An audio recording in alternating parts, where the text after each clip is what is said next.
नमस्कार विद्यार्थी मित्रांनो, मी प्राध्यापक श्रीकांत मुजमुले. टीचर्स एक्झाम कट्टा चॅनलवर तुम्हा सगळ्यांचं स्वागत आहे. चॅनलला सबस्क्राईब केलं नसेल तर सगळ्यात पहिल्यांदा सबस्क्राईब करून घ्या, जेणेकरून टेट 3 संदर्भातील अपडेट्स तुम्हाला लगेच मिळून जातील. प्रिफरन्स जनरेट आज, उद्या, परवा, महिना, 2 महिना, 3 महिन्याने होणारच आहे. त्या संदर्भातील तयारी आणि त्या संदर्भातील प्रश्न कमेंट्स बॉक्समध्ये येत आहेत. आता प्रिफरन्स कुठे द्यावे सर, प्रिफरन्सवर एक व्हिडिओ बनवा, असं बऱ्याच दिवसापासूनची विद्यार्थ्यांची क्वेरी आहे. प्रिफरन्सवर डिटेल आपण एकदा जाहिराती यायला सुरुवात झाली की मग व्हिडिओ देऊयाच. पण प्रिफरन्स देणं कुठे सेफ राहील, कोणत्या जिल्ह्यांसाठी, कोणत्या विभागात सेफ राहील, या बाबतीत आपला काही अंदाज आहे आणि तो बऱ्याच अंशी सत्तेच्या कसोटीवर उतरणारा आहे. याबाबत मला तरी शंका नाही.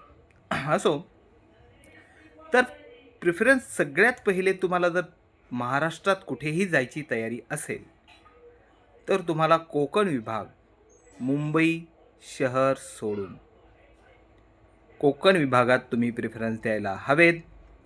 आणि त्यातही सिंधुदुर्ग, रत्नागिरी हे जिल्हे जे आहेत, या जिल्ह्यामध्ये तुम्ही प्रिफरन्स द्यायला हवेत. असं का म्हणतोय मी? हे पहा, हे निसर्ग सौंदर्याने आणि नैसर्गिक साधनसंपत्तीने कोकण विभाग हा नटलेला आहे. प्रॉपरची जी माणसं आहेत ते विविध क्षेत्रामध्ये काय आहेत, गुंतलेली आहेत. आणि नोकरीपेक्षा मुंबईकरांना किंवा कोकणवासियांना व्यवसाय हा खूप महत्त्वाचा वाटतो. त्यांच्याकडे जी पिकं होतात, जी महत्त्वाची पिकं होतात, काजा असेल, आंबा असेल, पुन्हा इतरही फळवर्गीय पिकं असतील, यांच्यामध्ये ते काय आहेत, गुंतलेले आहेत आणि त्यांचं उत्पन्न अफाट आहे. त्यातही त्यांना पुन्हा मुंबई, नवी मुंबई, ठाणे या शहरांची ओढ आहे. समुद्रकिनाऱ्यावरील व्यवसाय जे आहे ते त्यांच्या ताब्यात आहेत. आणि नोकरीपासून होणारं उत्पन्न अगदी त्यांचं एका दिवसाचं उत्पन्न तितकं आहे.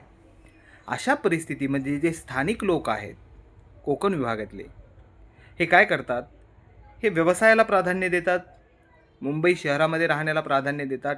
ठाणे, नवी मुंबईसारख्या शहरामध्ये, मुंबई आणि उपनगरांमध्ये यांचं वास्तव्याचं किंवा याचं हे असतं, प्रमाण जास्त असतं बिझनेसचं.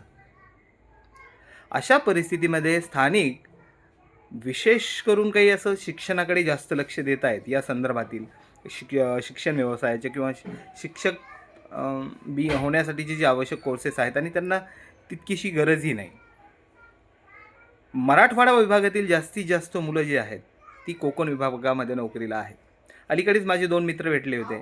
त्यापैकी एका मित्र 6-7 वर्ष झालं रत्नागिरीला जिल्हा परिषदेला आहे. पण तो बदलीसाठी खूप वर्ष प्रयत्न करत होता आणि त्याची बदली झालेली मला त्या दिवशीच्या भेटीमध्ये त्याला कळालेलं आहे. का राहू वाटत नाही? आपल्याकडली माणसं तिकडं प्रिफरन्स का देत नाहीत? किंवा मग तिकडं गेल्यानंतर परत इकडे येण्यासाठी का धडपड करतात?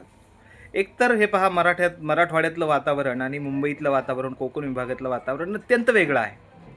वेगळं कसं? कोकणातील वातावरण मुंबईसारखंच, मुंबईपेक्षाही जर मुंबईच्या बाहेर तुम्ही गेलात, पुढे कोकणात, तळ कोकणात गेलात, तर तुम्हाला ते वातावरण जे आहे ते खूप दमट आहे.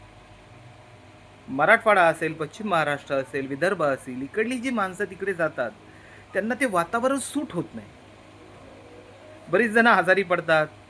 पुन्हा मग दिवस ढकलायचा म्हणून ढकलावा लागतो. अगदी स्वतः श्वास घेणंही अगदी मुश्किल होतं. म्हणजे तुम्ही अगदी AC असल्याशिवाय तुम्ही तिथं काही राहू शकत नाहीत. आपल्याकडली माणसं मराठवाडा, विदर्भ, पश्चिम महाराष्ट्रातली माणसं तिकडे टिकू शकत नाहीत. ती त्या वातावरणामुळे. एकच फक्त पॉझिटिव्ह पॉईंट होतो की आपण तिकडे गेले की जरा गोरे दिसायला लागतो. अगदी सावळा माणूसही काय गोरा दिसायला लागतो. तो भाग, विनोदाचा भाग सोडून द्या. पण तिकडलं वातावरण न मानवण्यामुळे जेवण जात नाही. आणि मग तिकडलं जे आपल्या इकडली जी तिकडल्या नैसर्गिक वातावरणामध्ये तिकडल्या लोकांना राहायची सवय आहे, तिकडे ती महाराष्ट्रातलीच आहे, तर कोकण विभागातल्या लोकांना. आणि अशा परिस्थितीमध्ये पावसाळ्याच्या दिवसामध्ये कोकणशी संबंध तुटून जातो, रेल्वे विस्कळीत होते. अशा वेळेस तुम्हाला यायचं जरी झालं गावाकडे, तुम्ही अगदी महिना जरी प्लॅन करून ठेवलेला असला आणि हे जे रस्ते पाण्यात बुडाल्यामुळे, नद्यांना पूर आल्यामुळे इतरही अनुषंगिक बाबीमुळे काय होऊन जातं, हे सगळं तुमचं अगदी गावाकडलं संपर्कच तुमचा तुटून गेल्यासारखं होतं. अशा परिस्थितीमध्ये एकट्या माणसाला, ज्यांनी कधी घर सोडलेलं नाही, त्याला रडायला होतं जीव आणि अशा परिस्थितीमध्ये मग त्याला आपलं कुठेतरी तिकडे नोकरी लागली तरी बरीच मुलं सोडून देतात. मुंबईमध्येही बरीच विद्यार्थी पाहितलेली आहेत मी, ज्यांना मुंबईचं वातावरण सूट नाही आणि ते सोडून देऊन परत आपल्या खेड्याकडे, आपल्या जिल्ह्यामध्ये, मराठवाड्याच्या संदर्भात तर हे विशेष करून लागू होतं. आणि आता कोकणाच्या बाबतीत जो निर्णय घेतलेला आहे, 10 पाटांच्या शाळेच्या बाबतीत, तिथेही त्यामुळेही व्हॅकन्सी जास्त येणार आहेत. बरेच विद्यार्थी मी असे बघितलेले आहेत, की त्यांचा कट ऑफ अगदी कमी होता, तरी त्यांनी विदर्भातील आपलं कोकणातील जिल्ह्यांना प्राधान्य दिल्यामुळे ते तिकडे लागलेले आहेत. त्यामुळे माझ्या मते कोकण हा झोन मुंबई शहर सोडून तुमच्यासाठी किंवा कमी मार्क असणारे आहेत, जे 110च्या कमी मार्क, 120च्या कमी मार्क ज्यांना आहेत, त्यांच्यासाठी हा सेफ झोन आहे. याबाबत आपण डिटेल ॲडव्हर्टाइजमेंट आल्यावर व्हिडिओ घेणारच आहोत. शक्यता गृहीतक त्या बाबतीत आहेतच. असो, भेटूया पुढच्या व्हिडिओमध्ये. चॅनलला सबस्क्राईब केलं नसेल तर करून घ्या. धन्यवाद.